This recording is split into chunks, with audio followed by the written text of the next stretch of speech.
जब बात रनिंग यानी दौड़ने की आती है तो ज्यादातर लोगों को लगता है कि रनिंग के लिए बस उठो, जूते पहनो और दौड़ने लग जाओ। अक्सर ज्यादातर लोग इसी तरह से रनिंग करते हैं और कुछ समय के बाद उनके बॉडी यानी शरीर में तकलीफ पैदा होने लगती है। दरअसल इसकी वजह उन्हें रनिंग करने का सही तरीका का पता नहीं होना है। अगर आप रनिंग को डीपली समझने की कोशिश करेंगे तो रनिंग कोई आर्ट यानी कला नहीं बल्कि एक साइंस यानी विज्ञान है जिसे ज्यादातर लोग जानते ही नहीं है। ठीक उसी प्रकार जैसे किसी बल्लेबाज को ये बात पता होती है कि मुझे क्रिकेट किस तरह से खेलना है, कुछ ऐसे फैक्ट्स होते हैं जो एक कुशल बल्लेबाज को पता होती है और उन्हीं सब चीजों के चलते वह क्रिकेट में लंबे समय तक टिका रहता है। ठीक उसी प्रकार रनिंग में कुछ ऐसे फैक्ट्स हैं जिनकी मदद से आप बिना थके लंबे समय तक दौड़ सकते हैं और सिर्फ दौड़ ही नहीं सकते हैं, अगर आप चाहे तो उन रिकॉर्ड्स को अपने नाम भी कर सकते हैं जिनके लिए आप रनिंग की लगातार प्रैक्टिस कर रहे हैं। आपने कई जगह ये बातें सुनी होगी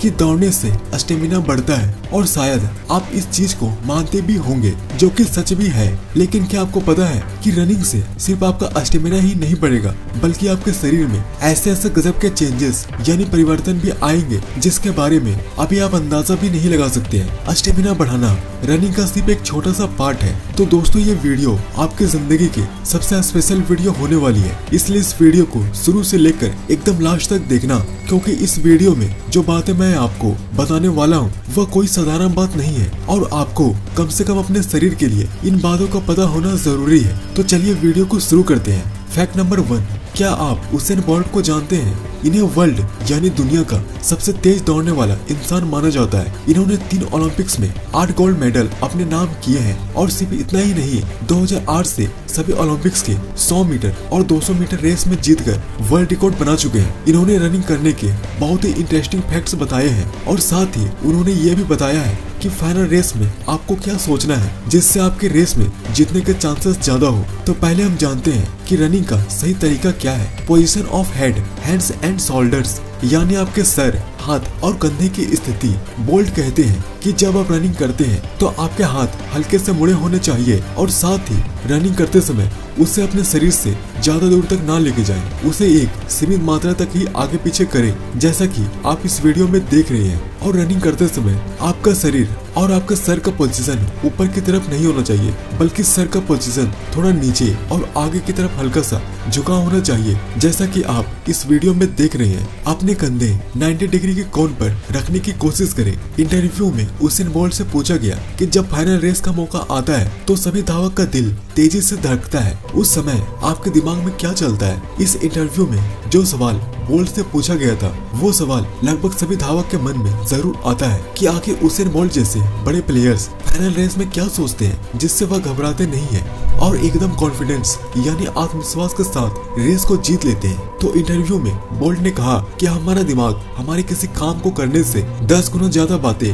पहले ही सोच लेता है, यानी आप जिस काम को करना चाहते हैं उससे रिलेटेड आपके ब्रेन में 10 और बातें ऑटोमेटिक ही आ जाती है जिससे ज्यादातर लोग घबरा जाते हैं। तो रेस जैसे जगहों में बोल्ट कहते हैं कि मैं उस समय रैंडम बातों के बारे में सोचने की कोशिश करता हूँ कि जैसे रात में मैं खाना क्या खाऊंगा, आज मुझे किससे मिलना है, आज मेरा डाइट प्लान क्या होगा, एटसेट्रा एटसेट्रा। इस तरह से आपके ब्रेन का संतुलन बना रहता है और आप बिना घबराए उस काम को कर लेते हैं। Fact number 2, correct breathing techniques यानी सांस लेने की सही तकनीक। दोस्तों नॉर्मली जब हम सांस लेते हैं तब हम अपने फेफड़ों के ऊपरी हिस्सों का इस्तेमाल करते हैं और जिससे हमारे बॉडी यानी शरीर को सही मात्रा में ऑक्सीजन मिल जाता है जिससे शरीर की सभी एक्टिविटी यानी क्रियाएं आराम से होती है। जबकि हमारी फेफड़ों की ऑक्सीजन को स्टोर करने की कैपेसिटी लगभग 6 लीटर तक होती है। नॉर्मली हम आधा लीटर ही ऑक्सीजन लेते हैं और आधा लीटर कार्बन डाइऑक्साइड छोड़ देते हैं, यानी कि जितना गैस हमने शरीर के अंदर लिया उतना ही गैस हमने अपने शरीर से बाहर छोड़ दिया। तो इस स्थिति में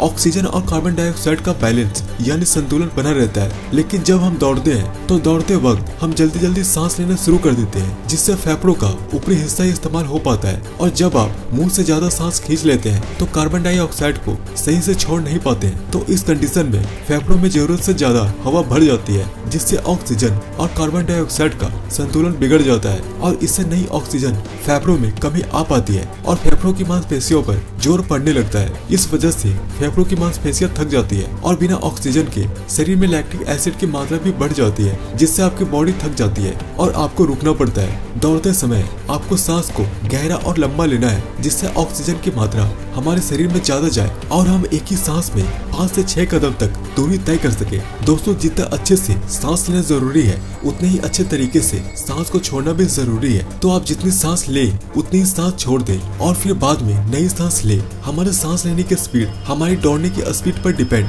यानी निर्भर करती है। तो अगर आप धीरे दौड़ रहे हैं तो सांस लेने का स्पीड भी कम होनी चाहिए। वहीं इसके उल्टा अगर आप तेज दौड़ रहे हैं तो आपके सांस लेने की स्पीड भी तेज होनी चाहिए। फैक्ट नंबर 3, पैरों की अवतरण। दोस्तों, इसे रनिंग का एक अहम हिस्सा माना जाता है। ज्यादातर लोगों का रनिंग को लेकर ये सवाल होता है कि पैरों को जमीन पर लैंड कराते वक्त पैरों की लैंड पंजों के बल होनी चाहिए या हील के बल। ज्यादातर लोग रनिंग करते वक्त अपने हील यानी एड़ी को जमीन से छूते हैं, लेकिन ये पैरों की लैंडिंग कराने का सबसे गलत तरीका है, क्योंकि हील से जमीन पर छूने की वजह से शरीर का सारा वजन आपके घुटनों पर आता है और अगर आप लंबे समय तक इसी तरह से रनिंग करते हैं तो आपके घुटनों में परेशानियां आ सकती है। इसलिए कोशिश करें कि आपका पैर एकदम सीधा जमीन पर लैंड हो। ऐसा करने से शरीर के सभी हिस्सों पर एक समान दबाव पड़ता है और आपके घुटनों में किसी तरह से कोई समस्या नहीं होती है। और साथ ही सीमेंटेड रोड पर ना दौड़े, क्योंकि सीमेंटेड रोड बहुत ही ठोस होते हैं और इसकी ठोस होने की वजह से इसका प्रभाव सीधा आपके घुटनों पर पड़ता है और आपके घुटनों में परेशानियां आ सकती है। फैक्ट नंबर 4, रनिंग में सबसे ज्यादा बल या जोर आपके पैरों पर पड़ता है। इसलिए जरूरी है कि आपको अपने पैरों पर विशेष ध्यान देना चाहिए, यानी आपको अपने पैर को मजबूत बनाने के लिए एक्सरसाइज करना चाहिए, जिससे दौड़ते समय आपके पैर में किसी तरह की दिक्कत ना आए। और इसके लिए कुछ एक्सरसाइज है जिसे आपको करना चाहिए, जैसे back squat, front squat, walking lunges, reverse lunges etcetera etcetera. इन एक्सरसाइज को अगर आप पहली बार करोगे तो आपको फील होगा कि ये काफी हार्ड एक्सरसाइज है, लेकिन इससे घबराने वाली कोई बात नहीं है और इसे आपको रेगुलर करते रहना है। और इन एक्सरसाइज की टाइमिंग को भी आपको धीरे धीरे बढ़ाते जाना है। इन एक्सरसाइज को आपके लेग्स के लिए काफी अच्छा माना जाता है। इन तरीकों से आपके लेग्स बहुत ही जल्दी मस्कुलर बन जाते हैं। फैक्ट नंबर 5, तो दोस्तों, जब आप अपना स्टेमिना बढ़ाने के लिए इतना सब कुछ कर रहे हो तो ये भी जरूरी है कि आपको अपने डाइट यानी आप अपने दिन भर के खान पान पर ध्यान दें, क्योंकि ऐसा कई बार होता है कि जब आप छोटा से छोटा एक्सरसाइज भी करते हैं तो बस 5 से 10 मिनट में ही आपको ऐसा लगता है कि यार अब मेरे बस की बात नहीं है। तो इसकी केवल एक ही वजह होती है और वह वजह आपके बॉडी यानी शरीर में इंडोरेंस यानी सहनशीलता का कम होना, या दूसरे शब्दों में कहूँ तो आपका रोज का खराब डाइट प्लान है। तो अभी मैं आपको जिन खानों के बारे में बताने जा रहा हूँ उसे आपको रोज के डाइट प्लान में शामिल करना है। इससे आपका स्टेमिना तो बढ़ेगा ही, साथ ही साथ आपके शरीर में और भी कई गजब के चेंजेस आपको देखने को मिलेंगे। मैं आपको 3 खानों के बारे में बताने जा रहा हूँ जिसे आपको अपनी डाइट में रोजाना शामिल करना है। अगर आप इन खानों को लगातार 1 मंथ तक फॉलो करते हैं तो इससे आपका स्टेमिना बहुत ज्यादा बढ़ जाएगा। तो इसमें से सबसे पहला चीज जो आता है वह है ग्राम यानी कि चना। चना में भरपूर मात्रा में प्रोटीन होती है जो आपके शरीर को बहुत जल्दी शक्तिशाली बनाता है और इसलिए आपको चना को जरूर खाना चाहिए। आपको रात में सोते समय चने को फूलने के लिए छोड़ देना है और सुबह उठते ही जब आप रनिंग करने जाओ या एक्सरसाइज करने जाओ तो चना का पानी जो होता है उसे पहले पी लेना है और जैसे ही आप रनिंग या एक्सरसाइज करके वापस आ जाते हो तो उस समय आपको जो फूला हुआ चना है उसे आपको खा जाना है। दूसरे नंबर पर आता है मूंग। दोस्तों, मूंग में भी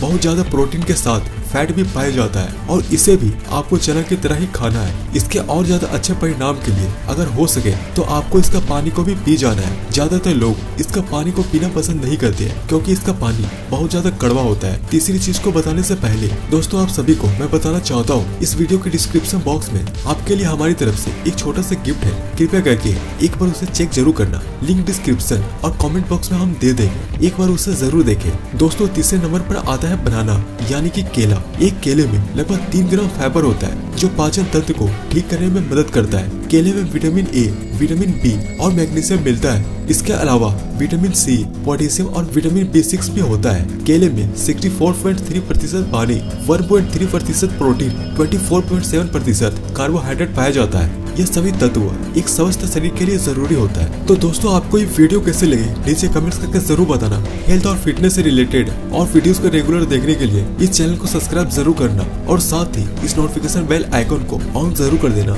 इससे आपको मेरी नेक्स्ट सभी वीडियोस की नोटिफिकेशन तुरंत मिल जाएगी और आप उन सभी वीडियोस को सबसे पहले देख लेंगे। And thanks for watching.